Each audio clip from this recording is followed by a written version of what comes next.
धरती के स्वर्ग कश्मीर का आनंद लें नागफनी टूर्स एंड ट्रेवल्स के साथ, जो आपको देते हैं शुद्ध शाकाहारी भोजन। श्रीनगर, गुलमर्ग, पहलगाम, सोनमर्ग आदि के सुंदर स्वर्ग का आनंदमयी टूर आज ही कराएं अपनी बुकिंग। संपर्क करें भूपेंद्र जैन और महावीर जैन से। नमस्ते महाराज जी। महाराज जी, जैन युवक सेना में जा सकते हैं या नहीं, और यदि जा सकते हैं तो महाराज जी वहाँ जैन धर्म के अनुसार प्रतिकूलताएं जो मिलती हैं उसका सामना कैसे करें महाराज जी? आगम के अनुसार पूछा जाए तो सेना जैनियों के लिए ही होती है,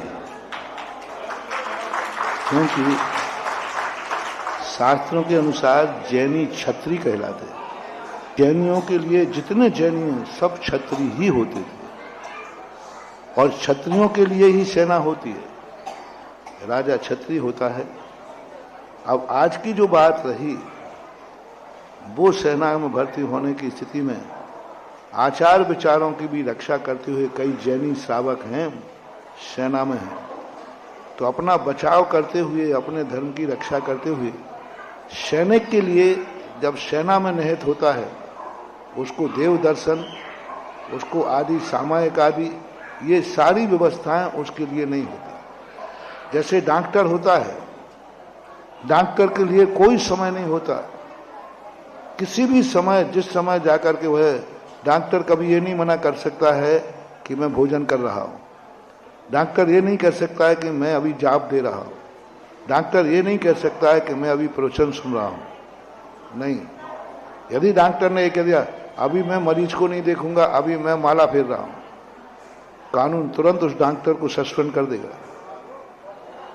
क्योंकि बीमार व्यक्ति के ऊपर जो बीमारी है वो मौत उसकी सामायिक नहीं देगी कि अभी डॉक्टर साहब सामायिक कर रहे हैं।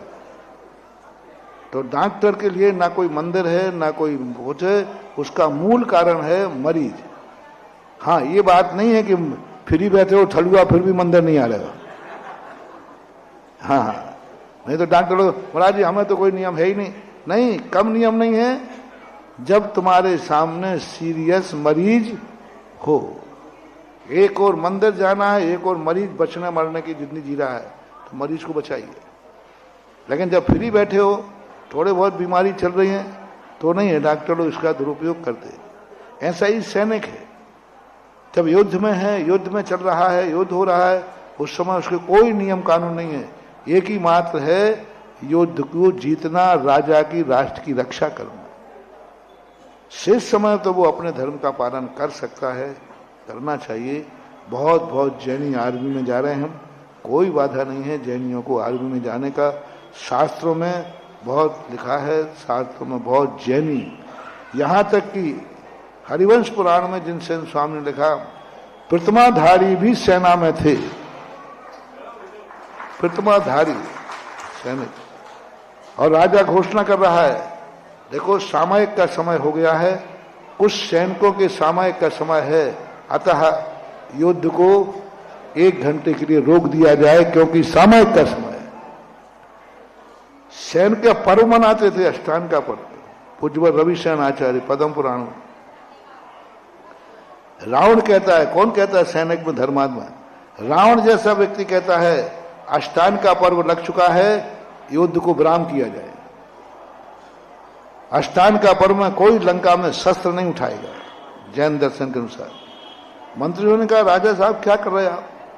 चारों तरफ से दुश्मन घेर के पड़ा है, संकट की घड़ी आ गई है, इस समय आप युद्ध को विराम की कह रहे? बोले नहीं, मैं मर सकता हूं, हार सकता हूं, लंका तहस नहस हो सकती है, लेकिन लंका का कोई भी सैनिक अष्टान का पर्व में शस्त्र नहीं उठाएगा। ये घोषणा जब रावण ने की, इसका अर्थ है कि युद्ध में कितना, कौन कहता है कि अन्याय प्रद युद्ध होते?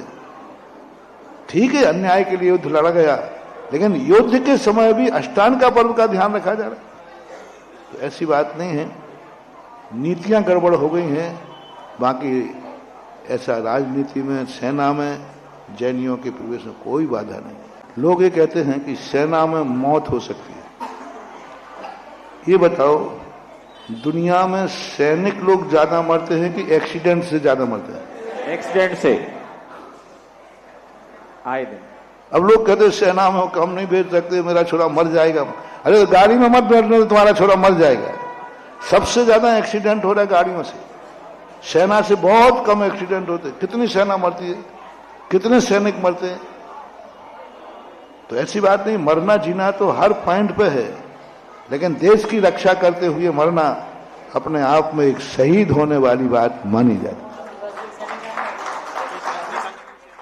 हमारे संघ में एक ब्रह्मचारी भी आर्मी से आए हैं, आर्मी में थे, आर्मी छोड़ कर गए।